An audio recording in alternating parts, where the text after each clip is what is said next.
નમસ્કાર મિત્રો, હું છું ગોપાલ ઇટાલિયા. આજે 15મી ઓગસ્ટ 2025 સ્વતંત્રતા દિવસ અને એના રાતના 9:30 વાગ્યા છે અને આપણે બધા લાઈવ બેઠા છે. હું બીજા મોબાઈલમાં જોઈ રહ્યો છું કે શું કોમેન્ટ આવે છે તો મને ખબર પડે બધું બરાબર આવે છે ને. આજે દોસ્તો સ્વતંત્રતા દિવસ આમ તો આપણે વર્ષોથી મનાવીએ છીએ, પણ માણસ ખરેખર કેટલો આઝાદ થયો છે અને ખરેખર આઝાદ ક્યારે થશે એ બે બહુ મોટા પ્રશ્નો છે. કે ખરેખર આઝાદ થયો છે કે નથી થયો, કેમ કે એક અથવા બીજા પ્રકારની ગુલામી હંમેશા રહે જ છે. અંગ્રેજો વયા જાય છે તો પાછા નેતા આવી જાય છે, નેતા ન હોય તો અધિકારી આવી જાય છે, અધિકારી ન હોય તો ગુંડાઓ હોય છે, ગુંડા ન હોય તો અલગ અલગ પ્રકારના બંધનોથી લોકોને બાંધવામાં આવે છે. એટલે પહેલો મહત્વનો સવાલ એ છે કે શું ખરેખર આઝાદી આવી છે કે હજુ કંઈક ગુલામી બાકી છે. અને બીજી મહત્વની બાબત એ છે કે માણસ ખરેખર આઝાદ ક્યારે થયો ગણાશે. તો મારે આજે લોકોને એક મારા મનની વાત કહેવી છે. ઘણા સમયથી લાઈવ નતો, એમાં મને એમ લાગે છે કે જ્ઞાન જે છે, નોલેજ, એ જ માણસને આઝાદ બનાવી શકે છે. બાકી બધી વસ્તુ જે છે એ આઝાદ હોવાનો ભ્રમ છે.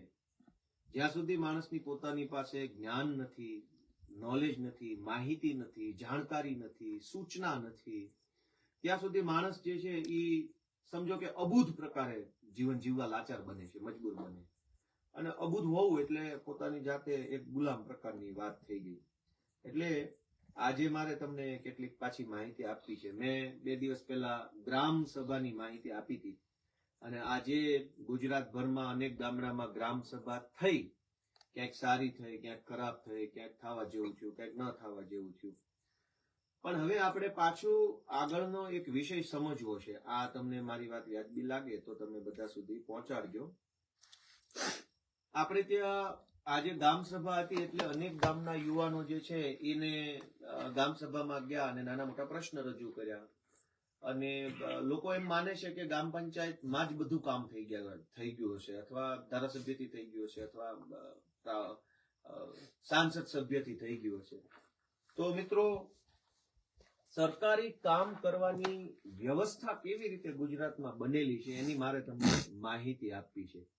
કે સરકારી કોઈ પણ કામ હોય ભાઈ, તો સરકારી કામ કેવી રીતે થાય છે એ મારે તમને આ વખતે જણાવવું છે. ધારો કે આપણે ગામડાનો દાખલો લઈએ કે કોઈ ગામમાં કામના મુખ્યત્વે 2 પ્રકાર હોય.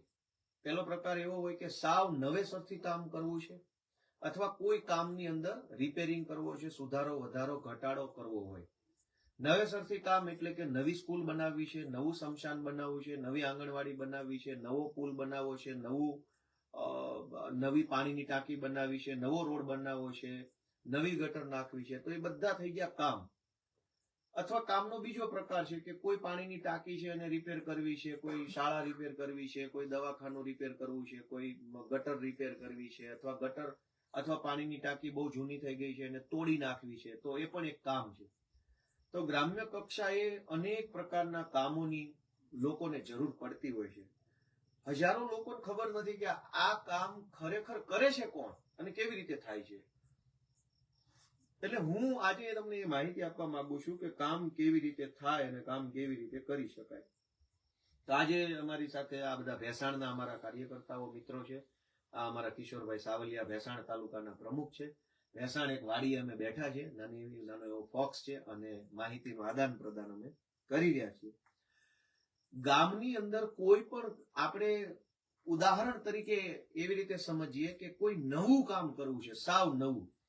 દાખલા તરીકે ગામની અંદર પાણીની ટાંકી બનાવવી છે, જે છે જ નહીં. હવે સરકારી પ્રોસેસને સમજીએ તો ગામડાની સમસ્યાઓ ઘટશે, કેમ કે હજારો યુવાનોને પ્રોસેસ નથી ખબર. એટલે અધિકારીઓ અને નેતાઓ મળી અને જનતાને ટલ્લે ચડાવે છે. તો ઉદાહરણ આપણે લઈએ કે ગામમાં પાણીની નવી ટાંકી બનાવવી છે. તો સૌથી પહેલા પાણીની નવી ટાંકી બનાવવાનો વિચાર કોઈના મનમાં આવે, કોઈ વ્યક્તિના મનમાં આવે. એ કેવી રીતે આવે? ધારો કે ગામના સરપંચના મનમાં વિચાર આવે એવો કે પાણીની ટાંકી હોવી જોઈએ, અથવા ગામના 10 લોકોના મનમાં એવો વિચાર આવે કે પાણીની ટાંકી બનવી જોઈએ, અથવા ગામના તાલુકા પંચાયતના સભ્યના મનમાં એવો વિચાર આવે, અથવા 50 લોકો ભેગા મળીને સરપંચને અથવા તાલુકા પંચાયતના સભ્યને રજૂઆત કરે કે અમારા ગામમાં પાણીની ટાંકી બનવી જોઈએ, તો કોઈ પણ કામની શરૂઆત એ ભાઈ થોડી વાર તમે ખમો ને યાર વડીલો, કોઈ પણ કામની શરૂઆત એક વિચારથી થાય છે. એ કામ નવું બનાવવાનું હોય કે કામ રિપેરિંગ કરવાનું હોય, પણ પેલા કોઈના મનમાં એવો વિચાર આવે કે આ કામ કરવું જોઈએ. એ વિચાર આવે એ પહેલો તબક્કો છે સરકારી કામનો. એ વિચારને સરકારી પ્રોસેસમાં લાવવા માટે શું કરવું પડે, તો કે ગ્રામ પંચાયત જે છે એના સરપંચ અથવા આખી ગ્રામ પંચાયતની બોડી ગામની અંદર ઠરાવ કરે કે આપણા ગામમાં પાણીની ટાંકીની જરૂરિયાત છે, માટે પાણીની ટાંકી બનાવવી, એવું ગામજનો બધા ભેગા મળીને એટલે કે ગામની પંચાયત ઠરાવે છે. એટલે જે વાત મનમાં હતી એ વાત કાગળ ઉપર પહેલી વખત પંચાયતમાં આવી. હવે પાણીની ટાંકી કેવી રીતે બનશે, એના બે રસ્તા છે. એક કે ગ્રામ પંચાયતનો ઠરાવ છે એ તાલુકા પંચાયતના સભ્યને આપવામાં આવે, અથવા ગ્રામ પંચાયતનો ઠરાવ જિલ્લા પંચાયતના સભ્યને આપવામાં આવે. કોઈ પણ સરકારી કામ કરવા માટે સૌથી પહેલા એનું આયોજન સરકારી રીતે થવું જરૂરી છે.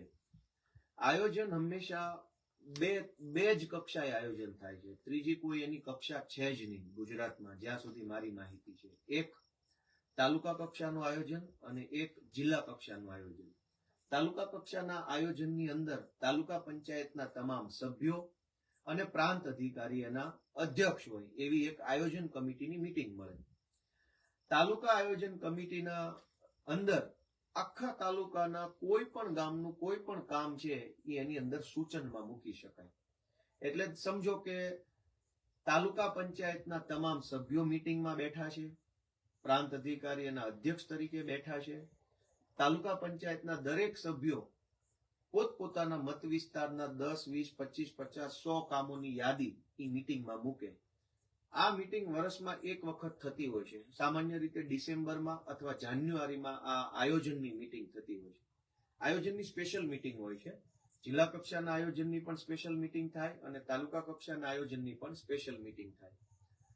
અંદાજે સમજવા માટે આપણે એમ સમજી શકીએ કે એક તાલુકા કક્ષાના આયોજનની અંદર દર વર્ષે લગભગ 10 કરોડ રૂપિયાની સરકારી ગ્રાન્ટની જોગવાઈ થઈ જતી હોય છે. એમાં કયા કયા પ્રકારની ગ્રાન્ટો હોય? એટીવીટીની ગ્રાન્ટ હોય. એટીવીટીની ગ્રાન્ટ એટલે કે પ્રાંત અધિકારીને 25 લાખ રૂપિયાની ગ્રાન્ટ મળે છે દરેક પ્રાંત અધિકારીની. ઈ પ્રાંત અધિકારી પોતાના અંડરમાં આવતા તાલુકામાં ગમે તે સરકારી કામમાં પોતાની ગ્રાન્ટ વાપરી શકે. ત્યાર પછી દરેક તાલુકાને 1 કરોડ રૂપિયાની અલગથી ગ્રાન્ટ એટીવીટીની મળતી હોય છે. એટીવીટી એટલે આપણો તાલુકો વાઇબ્રન્ટ તાલુકો. એટલે એમ સમજો કે 1.5 કરોડ રૂપિયાની અલગ ગ્રાન્ટ એક તાલુકા માટે હોય છે. ત્યાર પછી સ્ટેમ્પ ડ્યુટીની ગ્રાન્ટ દરેક તાલુકાને મળે છે. કોઈ પણ તાલુકાની અંદર જેટલા પણ દસ્તાવેજોની નોંધણી થાય એની અંદર જેટલા રૂપિયાનો સ્ટેમ્પ વપરાયો હોય એ સ્ટેમ્પમાંથી સરકારને જે આવક થાય એ આવકના કેટલાક ટકા રૂપિયા એના એ તાલુકાને પાછા મળે. એટલે આ કરોડો રૂપિયાના જે સ્ટેમ્પ સરકારમાંથી ખરીદી થાય છે સ્ટેમ્પની, એ સ્ટેમ્પ ક્યારે ખરીદવામાં આવે? દસ્તાવેજ થાય ત્યારે, ખરીદ વેચાણ થાય ત્યારે. તો એ સ્ટેમ્પ જે જનતા ખરીદે છે એ સ્ટેમ્પ જે તાલુકામાંથી ખરીદી થયો છે અથવા જે તાલુકામાં રજીસ્ટ્રેશન થયું નોંધણી, એ તાલુકાને સ્ટેમ્પના કેટલાક રૂપિયા ગ્રાન્ટ સ્વરૂપે પાછા મળે. ત્યાર પછી રેતી કંકરની ગ્રાન્ટ આવે છે. જે તાલુકામાં માઇનિંગ થતું હોય, રેતીની અને કાંકરાની કોલસાની લીઝ હોય, રેતી અને કાંકરાની, એ લીઝ જે સરકારે આપી હોય એમાંથી જેટલું ખનન થાય રેતીનું, એમાંથી સરકારને જે આવક થાય રોયલ્ટીની, એ રોયલ્ટીના અમુક ટકા રૂપિયા ઈના ઈ તાલુકાને પાછા આપવામાં આવે. એટલે રેતી કંકર ગ્રાન્ટ કહેવાય. સ્ટેમ્પ ડ્યુટીની ગ્રાન્ટ હોય, તો તમારા તાલુકામાં જેટલા દસ્તાવેજ થયા એના સ્ટેમ્પમાંથી અમુક રૂપિયા તાલુકામાં પાછા આવી જાય. ડીએમએફ ની ગ્રાન્ટ હોય, ડિસ્ટ્રિક્ટ મિનરલ ફંડ. જે જિલ્લાની અંદર માઇનિંગ થતું હોય, કોલસાનું, ખનીજનું, બોક્સાઇટનું, બેલાનું, એવું બધું મોટા પાયે માઇનિંગ થતું હોય, જે જમીનના તળિયેથી કઈ કાઢવામાં આવતું હોય, એને જે લીઝ સરકારે આપી હોય એ લીઝમાંથી સરકારને જે પૈસા મળે એમાંથી અમુક ટકા રૂપિયા એ જિલ્લાને અને તાલુકાને સરકારમાંથી પાછા આવે. ત્યાર પછી નાણાં પંચની ગ્રાન્ટ હોય છે. 2011ની વસ્તી ગણતરી પ્રમાણે કોઈ ગામમાં કે કોઈ તાલુકામાં જેટલા લોકોની જનસંખ્યા છે એની માથાદીઠ ગ્રાન્ટ ફરજિયાત ગામડામાં અને તાલુકામાં આવતી હોય છે. ત્યાર પછી વિવેકાધીન ગ્રાન્ટ હોય છે 15% સ્વભંડોળની. જનતા જે નાના મોટા વેરા ભરે છે, સરકારને પૈસા આપે છે, નાની મોટી પાવતીઓ ભરે છે, એમાંથી જે કરોડો રૂપિયા સરકાર કમાય એ પૈસા ઇનાઈ તાલુકામાં પાછા આવે. એટલે આપણે એમ સમજીએ કે કોઈ એક તાલુકામાં કોઈ એક વર્ષમાં લગભગ અંદાજે આંકડો ફરક હોઈ શકે છે, પણ અંદાજે 8 થી 10 કરોડ રૂપિયાની ગ્રાન્ટ દરેક વર્ષે સીધી સરકારમાંથી આવે છે. એમાં ધારાસભ્ય બાદ, સાંસદ સભ્ય બાદ એની કોઈ ગણતરી કરતા નથી. તેમ છતાંય એક તાલુકામાં દર વર્ષે 10 કરોડ રૂપિયાની ગ્રાન્ટ આવે છે. આ 10 કરોડ રૂપિયામાં રોડ બાદ મોટા મોટા જે રોડ હોય છે એની ગણતરી નથી કરવામાં, કેમ કે એ રોડ સરકાર પોતે બનાવે છે. હું તમને પાણીની ટાંકીની માહિતી આપું છું, પણ એની પહેલા ગ્રાન્ટની માહિતી આપું કે આ 10 કરોડ રૂપિયા છે એ તમે એવું મગજમાં ધારી ના લો કે ગામની બાઉન્ડ્રીની અંદર વાપરવા માટે જ છે, ગામની બાઉન્ડ્રીની બહાર વાપરવાના નથી. એટલે તમે તમારા ગામની જે બોર્ડર લાઈન હોય, બાઉન્ડ્રી હોય, જ્યાં સુધી મકાનો હોય, એ મકાનો વાળો જે વિસ્તાર છે જેને આપણે ગામ તળ કહીએ છીએ, એ ગામ તળની અંદર વાપરવાના જ આ 10 કરોડ રૂપિયા છે. એટલે દર વર્ષે 10 કરોડ રૂપિયા અંદાજિત આંકડો છે એ આખા તાલુકાને મળે. એક તાલુકામાં ધારો કે એવરેજ 50 થી 60 ગામો હોય, ક્યાંક 70 હોય, ક્યાંક 80 હોય, પણ 60 ગામડાની એવરેજ આપણે માનીને ચાલીએ તો મારું ગણિત કાચું છે, આપણે કેલ્ક્યુલેટર કાઢી લઈએ ખોટા ગપ્પા મારવાના બદલે. પણ 10 કરોડ રૂપિયા એક તાલુકામાં દર વર્ષે આવે, કેલ્ક્યુલેટર, અને 60 ગામડા હોય તો દર વર્ષે કેટલા રૂપિયા એક ગામડાના ભાગમાં આવે એ તમે સમજી શકો છો. હવે તમે સમજો કે આ ગ્રાન્ટ માત્ર ગામની બોર્ડરની અંદર વાપરવા માટેની છે. એટલે ગામની બોર્ડરની બહાર શું હોય તો કે મોટા મોટા રોડ હોય, એક ગામથી બીજા ગામ જવાનો રોડ છે એ બોર્ડરની બહાર હોય, એનાથી મોટા રોડ હોય એ બોર્ડરની બહાર હોય, પુલિયા હોય નદી નાળા ઉપર એ બોર્ડરની બહાર હોય, તો એના પૈસા અલગથી સરકારમાંથી આવે છે. આ તો ગામની બોર્ડરની અંદર શું હોય? સ્મશાન હોય, સ્કૂલ હોય, દવાખાનું હોય, પાણીની ટાંકી હોય, ગટર હોય, કેમેરા હોય, સીસીટીવી, ક્યાંક નદી આવતી હોય તો પૂર સંરક્ષણ દિવાલ આવતી હોય, પાણી ભરાય ને એટલા માટે ઈ ગામની અંદર આવતી હોય, આંગણવાડી ગામની અંદર આવતી હોય, પંચાયતનું મકાન ગામની અંદર આવતું હોય.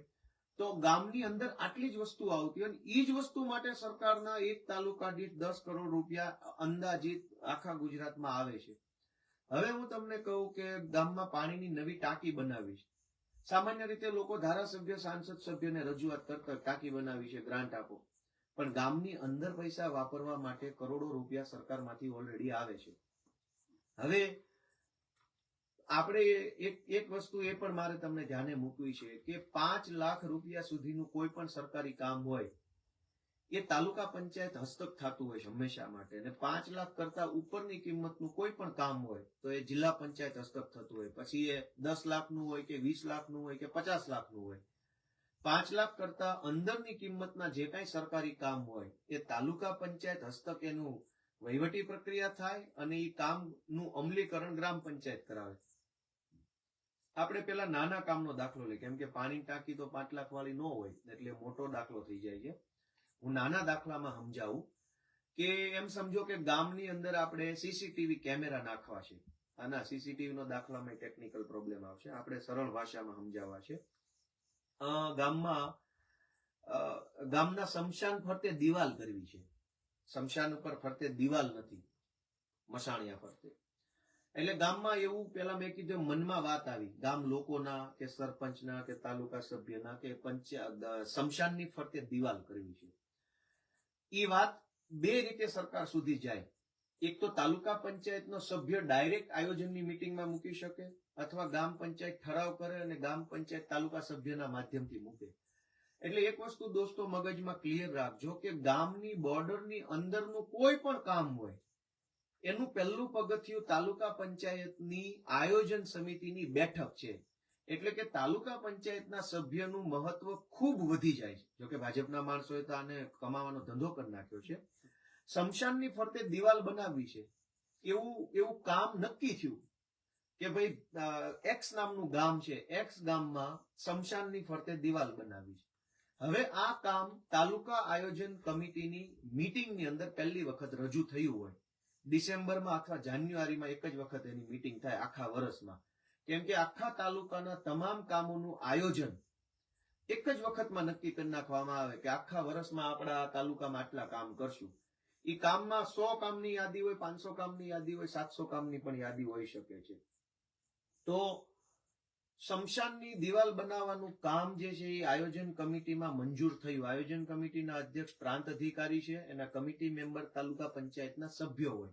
સર્વસંમતિથી નક્કી થયું કે એક્સ નામના ગામમાં સ્મશાન ફરતે દિવાલ બનાવવી છે. એટલે એ પહેલો તબક્કો થઈ ગયો કે હવે આ કામ કરવાનું છે, કાગળ ઉપર આવી ગયું, સર્વસંમતિ થઈ ગઈ. એને કહેવાય પ્રાથમિક મંજૂરી. કાયદાની અથવા સરકારની ભાષામાં પ્રાથમિક મંજૂરી એટલે એવું કે હા ભાઈ હવે આ કરવું છે, ચલો કઈ વાંધો નહીં, બધા કરીએ, એગ્રી થઈ ગયા બધા, એને કહેવાય પ્રાથમિક મંજૂરી. પ્રાથમિક મંજૂરી મળ્યા પછી એને કામ જિલ્લા આયોજન અધિકારી પાસે એ કામ મંજૂર થવા માટે જાય. મંજૂર શું કામ થવા માટે જાય કે ભાઈ જે કામ આ કમિટીએ નક્કી કર્યું છે એ કામ સરકારના ગ્રાન્ટના નિયમમાં આવે છે કે નહીં. કેમ કે ગ્રાન્ટના નિયમ હોય, જેમ કે ધારાસભ્યને જે ગ્રાન્ટ મળે છે એમાંથી 50 લાખ રૂપિયાની ગ્રાન્ટ માત્ર પાણીના કામમાં જ વાપરવાની, બાકીના પૈસા જે છે એ અલગ કામમાં વાપરવાના, એવું પૈસાનો પણ નિયમ મૂકેલો છે. એમ તાલુકા પંચાયતમાં જે 10 કરોડની ગ્રાન્ટ આવે છે એમાંથી અમુક ટકા રૂપિયા માત્ર દલિત સમાજના વિકાસના કામ માટે વાપરવાના, અમુક ટકા રૂપિયા માત્ર આદિવાસી સમાજના વિકાસ માટે વાપરવાના, અમુક ટકા રૂપિયા માત્ર ઓબીસી સમાજના વિકાસ માટે વાપરવાના, અમુક ટકા રૂપિયા જળ માટે વાપરવાના, અમુક ટકા રૂપિયા સફાઈ માટે, એવું બધા નિયમો બનેલા છે. એટલે એ જે 10 કરોડ રૂપિયામાંથી દિવાલ બનાવવાનો જે નિર્ણય લેવામાં આવ્યો આયોજન કમિટીમાં, એ નિર્ણય કમિટીએ યોગ્ય લીધો છે કે અયોગ્ય એનું ચેકિંગ જિલ્લા આયોજન અધિકારી દ્વારા કરવામાં આવે. ધારો કે જિલ્લા આયોજન અધિકારીએ નિર્ણય કર્યો કે બરાબર છે, નિર્ણય સરસ છે, વાંધો નથી, સરકારના નિયમ પ્રમાણે આ કામ થઈ શકે તેમ છે, એટલે પૂર્વ મંજૂરી મળ્યા પછી એને આયોજન મંજૂર થઈ ગયું કહેવાય. આયોજન મંજૂર થઈ જાય એટલે ત્રીજો તબક્કો ચાલુ થાય. પહેલો તબક્કો છે એ પ્રાથમિક મંજૂરી, બીજો તબક્કો છે એ ફાઇનલ મંજૂરી એટલે કે જિલ્લા આયોજન અધિકારીની મંજૂરી, ત્રીજો તબક્કો છે કે એનું ટેકનિકલ સર્વે થાય, TS, અથવા એને પ્લાન લેઆઉટ કહી દો. કેમ કે દિવાલ બનાવી છે, પણ દિવાલ લાંબી કેટલી છે, પહોળી કેટલી છે, ઊંચી કેટલી છે, એમાં પ્લાસ્ટર મારવું છે કે નથી મારવું, એ તો કોઈને ખબર નથી. પછી જ્યાં દિવાલ બનાવવાની છે ત્યાં સમથળ જમીન છે કે થોડીક ખાડામાં છે, થોડીક ઊંચાઈ ઉપર છે, કોઈને ખબર નથી. તો જે કામ કરવાનું નક્કી થયું છે એનો ફિલ્ડ સર્વે કરવો પડે. ત્યાં જઈને જોવું પડે કે દિવાલ કેટલા ફૂટ લાંબી બનશે, કેટલા ફૂટ ઊંચી બનશે, કેટલા ફૂટ પહોળી બનશે, પ્લાસ્ટર કેટલું લાગશે, લોખંડ કેટલું વપરાશે, ઈંટો કેટલી વપરાશે, સિમેન્ટ કેટલી વપરાશે, ખાડા કઈ કઈ જગ્યાએ છે, ઊંચાઈ કઈ કઈ જગ્યાએ છે, જમીન છે પથરાળ છે, એનો પાયો ગાળવા માટે જમીન ખોદવી પડે એમ છે, તો એ ખોદવા માટે માણસથી ખોદશે કે મશીનથી ખોદશે, પોચી જમીન છે, કડક જમીન છે, આ તમામ પ્રકારનો ટેકનિકલ સર્વે થાય. એ સર્વે થાય એટલે તાલુકા પંચાયતની અંદર એક એન્જિનિયર હોય, એ એન્જિનિયર આ બધો સર્વે કરે અને એક લમસમ અંદાજિત પ્લાન બનાવે. એ પ્લાનમાં એનો નકશો હોય, એનું ડ્રોઈંગ દોરેલું હોય અને લખેલું હોય કે જો આ દિવાલ બનાવવામાં આવે તો 3 લાખનો ખર્ચો થશે. એટલે જયારે ઓલું આયોજનમાં કામ આવ્યું હોય ત્યારે નક્કી થયું હોય કે 3 લાખ દિવાલ બનાવવા પેટે મંજૂર કર્યા, પણ એ પ્રાથમિક મંજૂરી થઈ. પ્રાથમિક મંજૂરી આપ્યા પછી આયોજન અધિકારીએ કાયદા પ્રમાણે છે એ ચેક કરીને એને મંજૂરી આપી. પછી એનો ટેકનિકલ સર્વે થાય. ટેકનિકલ સર્વેમાં દિવાલ બનાવવાનો વાસ્તવિક ખર્ચો, જાડાઈ, પહોળાઈ, ઊંચાઈ, પ્લાસ્ટર સહિતનો ખર્ચો 3 લાખ આવે છે એવું નક્કી એન્જિનિયર કરે. એ ચોથો તબક્કો થઈ ગયો. ચોથો તબક્કો પૂરો થાય એટલે એને વહીવટી મંજૂરી માટે મોકલવામાં આવે અધ્યક્ષ પાસે. વહીવટી મંજૂરી શું છે કે પહેલા નક્કી થયું દિવાલ બનાવવી છે, પછી નક્કી થયું કે દિવાલ બનાવવામાં આટલો ખર્ચો છે, પછી વહીવટી મંજૂરી હા ભાઈ ભલે ખર્ચો થતો કઈ વાંધો. એટલે વહીવટી મંજૂરી એટલે એવી મંજૂરી છે કે હવે સરકાર ફાઇનલી દિવાલ બનાવવા માટે 100% સંમત છે અને પૈસા આપશે, એનું નામ વહીવટી મંજૂરી. એટલે પેલા 3 લાખનો જે પેલા ટેકનિકલ સર્વે કરીને આપ્યો ફિલ્ડ ઉપર, એ 3 લાખ સરકાર આપશે. એવી મંજૂરી એને વહીવટી મંજૂરી કહેવાય. વહીવટી મંજૂરી થયા પછી એનું અમલીકરણનો તબક્કો આવે. હવે અત્યારે અહીંયા સૌથી મોટો ભ્રષ્ટાચારનો રસ્તો ગુજરાતમાં ભાજપની સરકારે ખોલ્યો છે. ભાજપની સરકારે એવો નિર્ણય કર્યો છે કે 5 લાખ સુધીનું કોઈ પણ સરકારી કામ હોય એમાં ટેન્ડર બેન્ડર કાંઈ નહીં કરવાનું. કોઈ પણ XYZ વ્યક્તિને કામ સોંપી દેવાનું. અને 5 લાખ સુધીનું કામ જે કાંઈ હોય છે એ મોટા ભાગે ગ્રામ પંચાયત હસ્તક એનું અમલીકરણ થાય. 5 લાખ કરતા ઉપરનું કોઈ પણ સરકારી કામ હોય, પાણીની ટાંકી હોય તો એ 15 લાખની હોય, તો એનું અમલીકરણ ગ્રામ પંચાયત નહીં કરે. એનું અમલીકરણ જે તે સંસ્થા કરશે. માર્ગ અને મકાન વિભાગ, પાણીની ટાંકી હોય તો માર્ગ મકાન વિભાગ બનાવે, શાળા હોય તો શિક્ષણ વિભાગ બનાવે, આંગણવાડી હોય તો ICDS બનાવે, દવાખાનું હોય તો હેલ્થ વિભાગ બનાવે. 5 લાખ કરતા ઉપરની રકમ હોય તો જે તે વિભાગ દ્વારા એ કામ કરવામાં આવે ને વિભાગ એજન્સીને ટેન્ડર દ્વારા આપીને કામ કરાવડાવે. 5 લાખ સુધીની રકમનું કામ હોય તો એમાં કોઈ ટેન્ડર કરવાનું આવતું નથી. એટલે ભ્રષ્ટાચારનો સૌથી મોટો રસ્તો શું છે કે તાલુકા આયોજનની અંદર જે પેલા 10 કરોડ મળે છે એમાં તાલુકા પંચાયતના બધા સભ્યો બેસે અને પોતાના 50-50, 20-20, 30-30 કામો રજૂ કરી દે. એક તાલુકા પંચાયતની અંદર 10 ગામડા આવતા હોય તો 10 ગામના 2-2 કામ રજૂ કરે કે X ગામમાં રોડ, Y ગામમાં ગટર, Z ગામમાં કેમેરા, ફલાણા ગામમાં આ, ફલાણા ગામમાં આ. એક તાલુકા પંચાયતનો સભ્ય 20 કામ રજૂ કરે. એવા 20 તાલુકા પંચાયતના સભ્યો બેઠા હોય, બધા 20-20 કામ રજૂ કરે એટલે કુલ મળીને અંદાજે સમજો કે 200 કામ રજૂ થયા. એ 200 કામ છે એ 5 લાખ કરતા નીચેના મૂકવામાં આવ્યા હોય. શું કામ કે 5 લાખ કરતા નીચેના મૂકે તો એમાં ટેન્ડર કરવાનું આવતું નથી. અને 5 લાખ કરતા નીચેનું સરકારી કામ હોય એ ગુજરાત આખામાં ગ્રામ પંચાયત દ્વારા જ કરવામાં આવે. હવે પેલી દિવાલ બનાવવાની જે મેં તમને વાત કરી કે દિવાલ બનાવવાની વહીવટી મંજૂરી આવી ગઈ, સરકારે હા પાડી દીધી. એટલે હવે એ કામ ચાલુ કરવાની જવાબદારી પંચાયતને સોંપવામાં આવે. શું કામ? કેમ કે 5 લાખ કરતા નીચેનું. ગ્રામ પંચાયત શું કરે? ગ્રામ પંચાયતમાં જે માણસ બેઠો હોય પોતાના સગાવાલા, મામા, માસી, કાકા, ફઈ, ફુવા કોઈ પણ છોકરાને ઉભા કોન્ટ્રાક્ટ આપી દે કે રમેશ અમારે દિવાલ બનાવી આપશે. રમેશ શું કરે કે એને 4 લાખની દિવાલ બનાવવાનું કામ મળ્યું હોય એમાંથી 1 લાખની દિવાલ બનાવે, 4 લાખના બિલ મૂકી દે, પંચાયતે બિલ મંજૂર કરી નાખે, રમેશ 3 લાખ કમાય અને બાકી બધા થોડું થોડું કમાય અને આ 5 લાખનું કામ પૂરું કરી નાખે.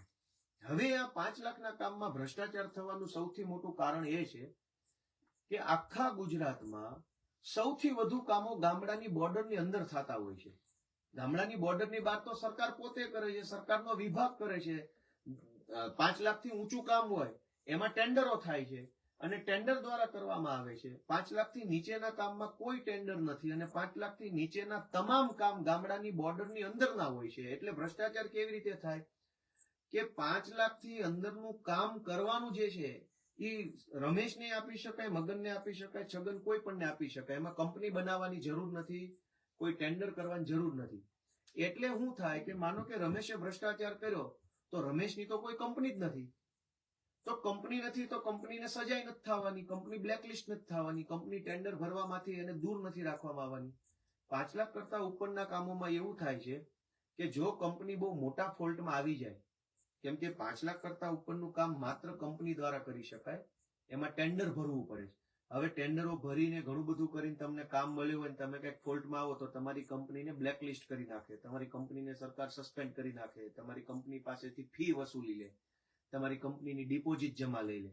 પણ 5 લાખ કરતા નીચેના કામમાં ટેન્ડરો નથી થતા એટલે કોઈ કંપની ન હોય, એટલે કોઈ બ્લેકલિસ્ટ ન થાય, કોઈને સજા ન થાય, કોઈની ઉપર દંડ ન થાય, કોઈની વિરુદ્ધમાં કાર્યવાહી ન થાય. કેમ કે રમેશે કામ કર્યું, રમેશને બ્લેકલિસ્ટ કરે તો રમેશના સગા ભાઈને કામ મળી જાય, એને બ્લેકલિસ્ટ. અને બ્લેકલિસ્ટ તો થવાનો જ નથી કેમ કે એને ટેન્ડર ભરીને કામ નથી લીધું, એને ઉધડું કામ લીધું.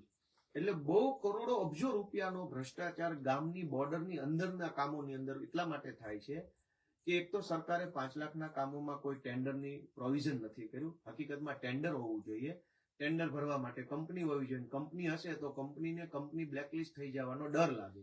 આ પહેલી વાત. હવે જે દિવાલ બનાવવાનું કામ મેં તમને કીધું એમાં તમે એવી કલ્પના કરો કે શાળાનો એક ઓરડો બનાવવાનો છે જેનો ખર્ચો છે 2 લાખ રૂપિયા. તો વળી સેમ પ્રોસેસ છે. તાલુકાનું આયોજનની બેઠક મળશે જાન્યુઆરી અથવા ડિસેમ્બરમાં. એમાં તાલુકા પંચાયતનો સભ્ય રજૂ કરે કે અમારા ગામમાં શાળાનો ઓરડો બનાવવો છે. એ થઈ ગયો પ્રાથમિક વિચાર કાગળ ઉપર લાવવાની પ્રક્રિયા. આયોજન કમિટીમાં મંજૂર થઈ ગયું કે હા ભાઈ ઓરડો બનાવવો છે, એટલે એ થઈ ગયું પ્રાથમિક મંજૂરી, કે સૈદ્ધાંતિક રીતે બધા સંમત થયા અને સૈદ્ધાંતિક મંજૂરી કહી શકો. ત્યાર પછી આયોજન મંડળ જે છે એ એને મંજૂરી આપે. ત્યાર પછી એનો ટેકનિકલ સર્વે થાય. દરેક સરકારી કામ એ રિપેરિંગનું, ધારો કે આપણે રિપેરિંગનો દાખલો લઈએ. રિપેરિંગમાં એવું છે કે શાળામાં પાણી પડે છે, જર્જરિત હાલત છે, રિપેર કરવી છે, રંગરોગાન કરવું છે, કલર પ્લાસ્ટર કરવું છે, તો આ જ પ્રક્રિયા છે. તાલુકા આયોજનની બેઠક મળશે. 5 લાખ સુધીનું કામ હશે તો તાલુકા આયોજનમાં, 5 લાખ કરતા વધુ હશે તો જિલ્લા આયોજનમાં. જિલ્લા આયોજનના અધ્યક્ષ કલેક્ટર હોય છે અને એના સભ્ય બધા જિલ્લા પંચાયતના સભ્યો હોય છે. તાલુકા આયોજન સમિતિના અધ્યક્ષ પ્રાંત હોય છે અને એના સભ્ય બધા તાલુકા સભ્યો હોય. એટલે તમે એમ સમજો કે ગ્રામીણ ક્ષેત્રના 99% કામો તાલુકા પંચાયત અથવા જિલ્લા પંચાયત હસ્તકના જ કામો હોય છે. ધારાસભ્ય કે સાંસદ સભ્યની ભૂમિકા બહુ જ મર્યાદિત થઈ જાય છે આની અંદર. કેમ કે 10 કરોડ રૂપિયાની ગ્રાન્ટ તો આયોજન કમિટીને મળે છે. આયોજન કમિટીમાં બધા તાલુકા સભ્યો હોય છે. ધારાસભ્યને માત્ર 1.5 કરોડ રૂપિયાની વાર્ષિક ગ્રાન્ટ મળે છે. હવે ધારાસભ્ય 1.5 કરોડ રૂપિયા મળે છે ત્યારે એની પાસે 3 તાલુકા હોય છે. જેમ કે વિસાવદરની વાત કરું તો વિસાવદરમાં 3 તાલુકા છે. ધારાસભ્યની ગ્રાન્ટ હોય છે 2.5 કરોડ. 2.5 કરોડ એટલે 3 તાલુકા વચ્ચે 2.5 કરોડ, જેમાંથી 50 લાખ રૂપિયા માત્ર પાણી જળ સંચયના કામોમાં વાપરવાના છે. બાકીના 2 કરોડ રૂપિયા ભાગ્યા 3 તાલુકા. પણ દરેક તાલુકાને પોતાને 10 કરોડ રૂપિયા વાપરવા દર વર્ષે મળે છે અને એનો વહીવટ તાલુકા પંચાયતના સભ્યોના હાથમાં હોય છે. અને દરેક જિલ્લા પંચાયતોને એવરેજ આખા વર્ષ દરમિયાન લગભગ 20 થી 25 કરોડ રૂપિયા દરેક જિલ્લાને ઓછામાં ઓછા નાખી દેતા વાપરવા મળે છે. તો 10 કરોડ રૂપિયાનો ભ્રષ્ટાચાર દરેક તાલુકામાં દરેક વર્ષે જે કઈ તાલુકા સભ્યો ભેગા મળીને કરી જાય છે. અને લોકોને ખબર નથી કે આ પ્રક્રિયા છે. એટલે આજે તમે ગામ સભામાં જે લોકોએ હાજરી આપી હોય એ બધા મિત્રોને મારી એટલી જ વિનંતી છે કે તમે ગામ સભામાં જાઓ, પણ તાલુકા પંચાયતના સભ્યોની ઉપર પણ ખૂબ નજર રાખવી જરૂરી છે. કેમ કે તાલુકા પંચાયતના સભ્યો છે એ જ તો બધું નક્કી કરતા હોય છે. આયોજન એટલે ગામની બોર્ડર લાઈનની અંદર કંઈ પણ કામ કરાવવું હોય, હું કામ ગણાવી દઉં. પેવર બ્લોક નખાવા છે, સીસી રોડ બનાવવો છે, ગટર કરવી છે, સીસીટીવી કેમેરા નખાવા છે, આંગણવાડીનું કામ છે, શાળાનું કામ છે, દવાખાનાનું કામ છે, પાણીની ટાંકીનું કામ છે, પૂર સંરક્ષણ દિવાલનું કામ છે, કે ગામના સ્મશાનની અંદર દિવાલ બનાવી, સ્મશાનમાં ખાટલી મૂકવી, સ્મશાન પર છાપરું નાખવું, ગામનું બસ સ્ટેન્ડ બનાવવું, કે ગામની અંદર કોઈ જાહેર કોમ્યુનિટી પેલો સેન્ટર બનાવવું. ગામની બોર્ડરની અંદર કંઈ પણ કામ કરવું હોય એ તમામ કામનું પહેલું પગથિયું તાલુકા પંચાયત છે. તાલુકા પંચાયતની આયોજનમાં કામ મૂકવામાં આવે, પછી એનો ટેકનિકલ સર્વે થાય, પછી એની વહીવટી મંજૂરી થાય અને ગ્રામ પંચાયત દ્વારા કામ કરવામાં આવે, ત્યાં એ ભ્રષ્ટાચાર થાય છે. એટલે તમને બધાને આ માહિતી જાણકારી મળી રહે એવો અમારો પ્રયત્ન છે. તમે આજે બધાએ ગ્રામ સભાની અંદર ગયા છો, પણ ગામ સભા એ પહેલું પગથિયું છે શીખવાનું. બીજું પગથિયું એ છે કે આપણા ગામમાં આયોજનમાં કેટલા કામો મંજૂર થયા છે એને સતત નોંધ રાખવી. આયોજન કમિટીના સભ્યોમાં તાલુકા પંચાયતના સભ્યો અને જિલ્લા પંચાયતના સભ્યો હોય છે.